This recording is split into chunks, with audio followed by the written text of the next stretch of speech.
Hello বন্ধুরা, তা অনেকদিন পরে আবার তো চলে আসলাম একটা নতুন ভিডিও নিয়ে। তা এই ভিডিওটা হচ্ছে ফ্রাইড রাইসের ভিডিও। তা আমাদের বাড়ি একটা ছোট্ট একটা খাওয়া দাওয়ার আয়োজন ছিল, যার জন্য একটু বাড়ি ফ্রাইড রাইস বানিয়েছিলাম। তা সেই ভিডিওটাই তোমাদের কাছে আজকে শেয়ার করি। দেখো, প্রথম বিনগুলোকে পুরো একদম কিউব আকারে কেটে নিলাম। কিউব না, কি বলে ওরে, একটু কোনা কেটে যাতে দেখতে ভালো লাগে তার জন্য একটু কেনাকানি ভাবে ছুরিটা চালায়। তারপরে যে বাড়ির গাছে কটা ক্যাপসিকাম হয়েছিল, গাছ লাগাইছিলাম কটা কিনে, সেই ক্যাপসিকাম তিনটে মতন ক্যাপসিকাম কাটিয়েছিলাম। তিনটে না তিনটে চারটে মতন হবে। আর এই যে কি কি বেসিক মশলা লাগবে সেগুলো দেখে নাও: জিরের গুঁড়ো, ধনের গুঁড়ো, লঙ্কা, আদা, এগুলো হচ্ছে সব পেস্ট করা। এই যে আদা রসুন জিরা আলাদা পেস্ট করা, আর পেঁয়াজ। আর এই যে হচ্ছে কিছু গোটা গরম মশলা। এর ভিতরে হচ্ছে শুধু এই যে কি গোলমরিচ বলে না, গোলমরিচ গোল গোল হয়, আর জিরে, এগুলো বাইকে পুরো একদম ভেজে নেবো। আর এর পরে আসছে পুরো ঘি, টপ করে পুরো ঘিরে নিলাম, একদম পুরো টেস্টি মোষের ঘি। আর তার ভিতরে একটু সাদা তেল দিলাম যাতে ফ্লেভারটা ব্যালেন্স থাকে। আর এই যে কিউব করে রাখা যেইগুলো আছে বিনগুলো ছিল, সেগুলো এখন পুরো একদম সুন্দর করে ভেজে নেবো। তা বিনগুলো তো অনেকটাই ভাজা হয়ে গেছে। আর বিনগুলো আর কি জানো, বেশি ভাজা যাবে না।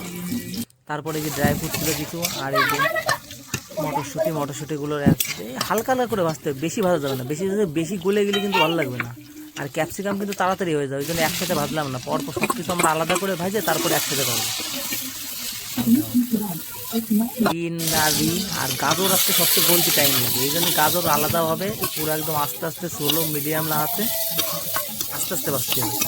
কারণ বেশি জোরকে ভাজলে উপরে শক্ত হয়ে যাবে, আর মানে উপরে নরম হয়ে যাবে, ভিতরে শক্ত হয়ে যাবে, ওই জন্যই বেশি করা যাবে না। তারপরে যে কিছু গোড়াটা গরম মশলা, আর এই যেই মশলাগুলো ভাজা হয়েছে এইগুলো আর একবার করে সবকটা মিক্স করে হালকা হালকা করে ভেজে নিছি। তারপরে এর ভিতরে দিয়ে নিছি 2 চামচ 3 চামচ মতো চিনির গুঁড়ো।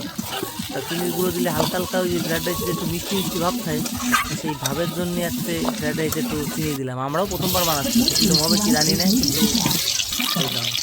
তারপর কটা আলু ছিল, এটা চিকেনের জন্য আলুগুলো হালকা হালকা করে ভেজে নিলাম, বেশি বেশি ভাজি নেই। তারপরে এই যে কড়াইতে তেজপাতা, লঙ্কা, জিরে, পেঁয়াজ দিয়ে পুরো একদম কাঠের আগুনে তাড়া দিয়েছি। আর একটা একটা টমেটোতে 4-6 ভাগ মতন করে নিয়েছিলাম। যে সময় একটু ব্রাউন কালার হয়ে গেছে পেস্ট, তার ভিতর প্রথম জিরের গুঁড়ো, তারপর এই যে টমেটো আর লঙ্কার পেস্ট ছিল যেটা, এটা দিয়ে তারপর আবার এই যে কি কয়, এই যে আদার গুঁড়ো, সব কিছু বন্ধুরা আলাদা আলাদা করে করেছি।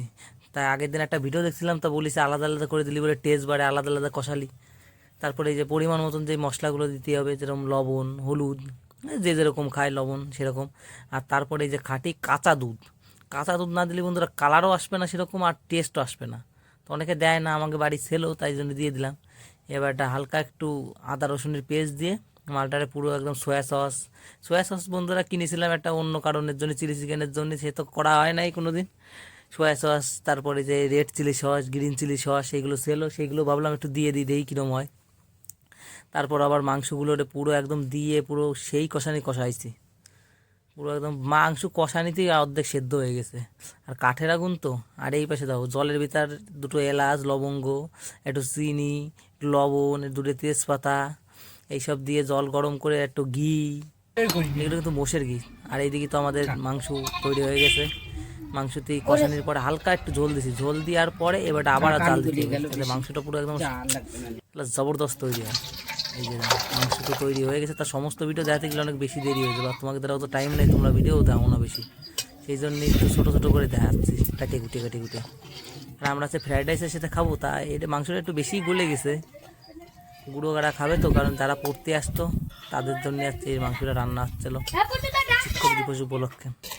এই যে 1 ঘন্টা রাইসটা ভিজনি ছিল। তা সেই রাইসটা পুরো 90% মতন কুক করতে হবে, যেমন বিরিয়ানিতে 70% কুক করে, আর ফ্রাইড রাইস হচ্ছে 90% কুক করে। এবার এটা কুক করা হয়ে গেছে, আর এটা পুরো একদম ফ্যানের তলায় রেখেছিলাম 1/2 ঘন্টা মতন, ভালো করে শুকায় নিছি। তারপরে এরপর ঘি আর যেই ছিল ভেজিটেবলগুলো ভাজা ছিল সেইগুলো দিয়ে পুরো এখন কিন্তু অনেকক্ষণ শুকোতে হয়েছে। আমরা কিন্তু ফ্যান চালাইয়ে পুরো একদম নাড়ায় শুকোয় নিছি, পুরো ঝুরঝুরে দিয়েছো কিরকম ঝুরঝুরে হয়েছে প্রথমবারই। তারপরে এই যে আস্তে আস্তে করে এইভাবে ভাবলাম প্রথমে একটু মিশনের চেষ্টা করি, তাই একটুক্ষণ মিশনের পরে দিয়ে এক জায়গায় চলে আসতেছে। তারপর আবার মা বললো যে না, ওইভাবে হবে না, তো অন্যভাবে করে, এইভাবে করতে গেলে সারাদিন লেগে যাবে, খিদেও পাইয়ে গেছে, তাতে করতে। আর দিয়েছো বন্ধুরা, কি প্রথমবার বানাইছি কিরকম ঝুরঝুরে দাও। আর যত ভেজিটেবল বেশি দেবো বন্ধুরা, তত টেস্ট বেশি লাগবে। তারপর একটু হালকা একটু চিনির গুঁড়ো, হালকা একটু গোলমরিচের গুঁড়ো দিয়ে এবারটা পুরো একদম আবার সুন্দর করে মিশাবো।